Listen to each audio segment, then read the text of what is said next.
Okay, Professor, can you hear me?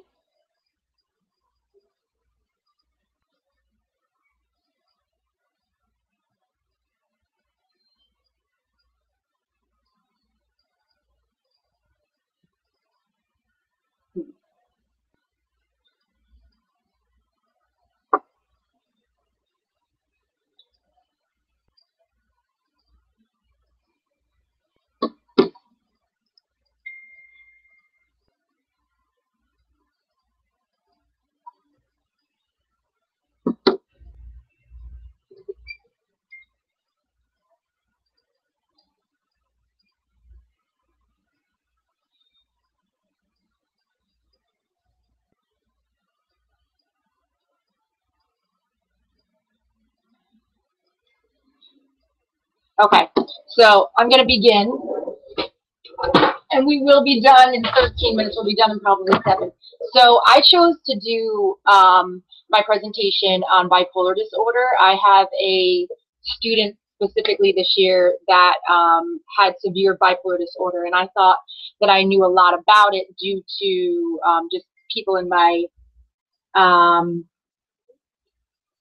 just so that I would be able to kind of have a better understanding of children with bipolar. I just kind of only knew adults.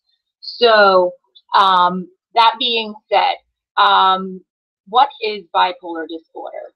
So what is going on right now? It is not going to the next slide. I just practiced this today. All right. Sorry for the technical difficulties. I'm new at this. Crud.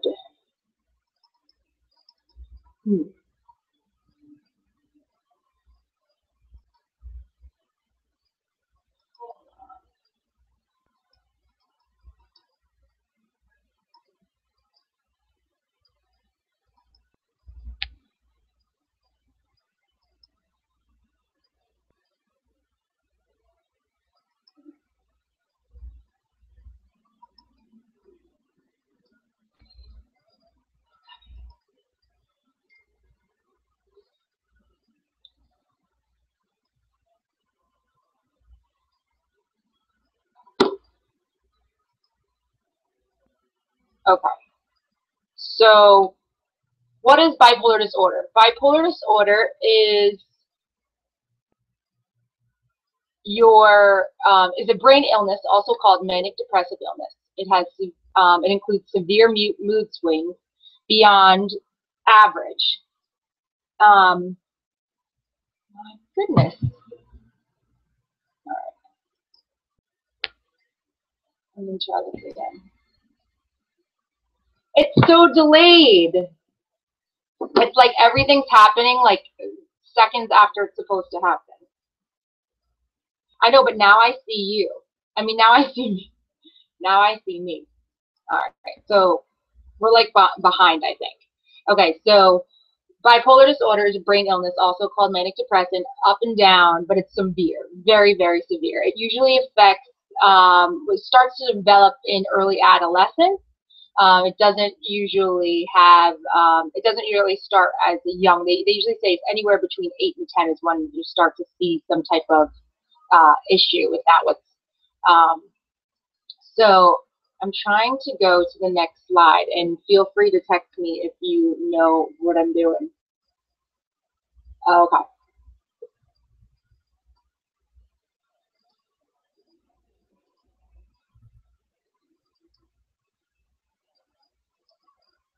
Okay. So, yikes. All right. So let me see. So the bipolar symptoms. All right. I'm figuring this out. Yay. So the bipolar symptoms are the child usually experiences really intense mood changes. They're called mood episodes. Episodes are either manic, which means that the child is really hyper. That's usually what the student that I experienced had, was extreme mania. And I would actually tell some of my peers that this is what a manic episode looks like, just for their future reference. Depressive is pretty, there's also some pretty interesting or it's a mix sometimes. Those are the ones that are hard to figure out. You have the manic, you have depressive, and then you have a mix, which just seems like a moody child. But they usually are extreme episodes. So children have more mixed episodes than adults with bipolar, usually because the adult with bipolar has managed the, by that time they've sought treatment. So it's not as,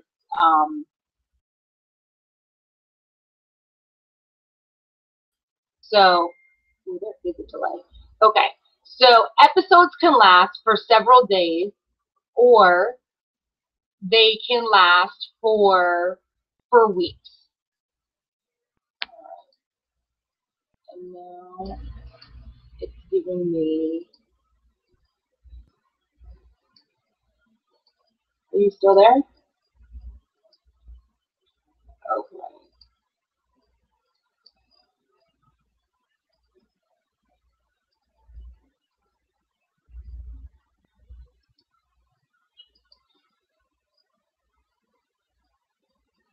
Okay.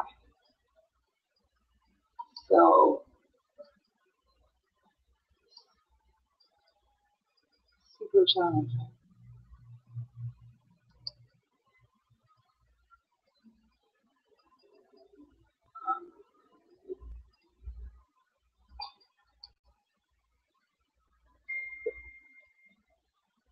Okay.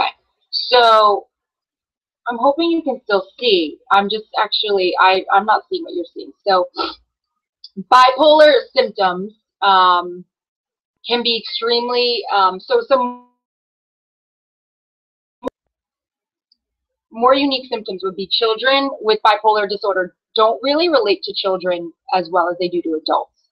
Many have um, more adult discussions with like adults and hold on.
Hurry up.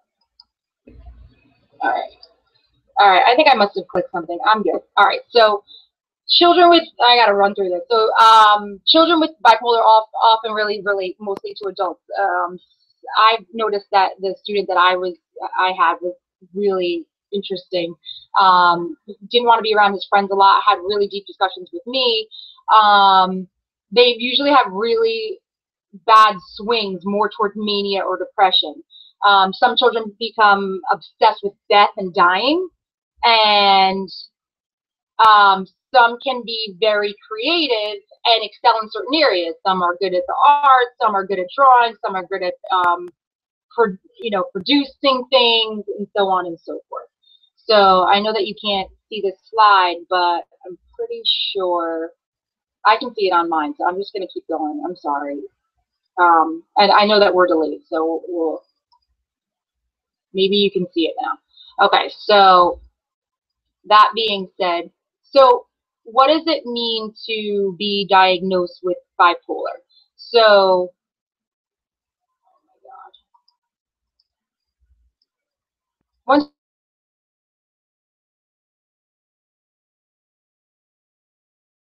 and receive therapy, those are codependent. One cannot happen without the other.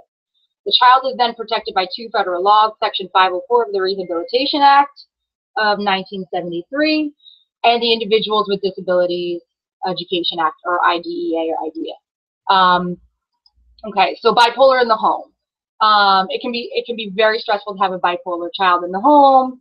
Managing mood swings is extremely challenging. Rules are often tested and challenged. A lot of bipolar students have oppositional defiance. And it is important to keep these stress levels down in the home to help everyone manage the home better for everyone. It's really best to go to see a doctor for guidance and health care. Bipolar is best treated with therapy and medication. You can't have therapy without the medication usually, and the medication usually is given based on the therapy. So there's usually two different people helping in that area. Bipolar in the classroom. Bipolar students can be very gifted, difficulty making transitions. Many have extreme difficulty organizing and breaking down complex tasks. It's good to chunk ideas. Risky behavior. They're very risky. They don't seem to reason. Many people say you can't reason with a bipolar child. They defy authority. They act as if they know more than the teacher. They become very irritable. They don't complete tasks, and they'll often get involved in a lot of things and never complete any. Effective teaching strategies. Sit with model student, far from distractions, give planned and unplanned breaks, assign fewer problems, focus on quality, provide more time for students to complete, minimal surprises. Always give a child a heads up if you can. Listen, this is going to happen. Sometimes give them a code if they, signals if they need a break or something like that. Most often they'll come with a shared aid or their own aid. Needs of child with bipolar disorder, you need to be flexible, you need to be a good conflict manager, routines and structure. That's with everyone, I think, in life. Receptivity, you have to be receptive to what they need. A really good sense of humor, a lot of patience, and positive praise. They say the ratio should be about 12 positive to 1 negative. Obviously, you don't want any negative, but all positive is best. Bipolar in the workplace. According to the Equal Employment Opportunity Commission, or EEOC, almost everyone with bipolar disorder falls under the ADA, or American with Disabilities, and that protects the affected person not only in the classroom but the workplace as well. Accommodations in the workplace, flexible scheduling, super aligned to what we do in the classroom. Self-paced, less responsibilities, more time, allow for work from home, part-time. Basically, it's an extension into adulthood with those. And in conclusion, bipolar is similar to any disability.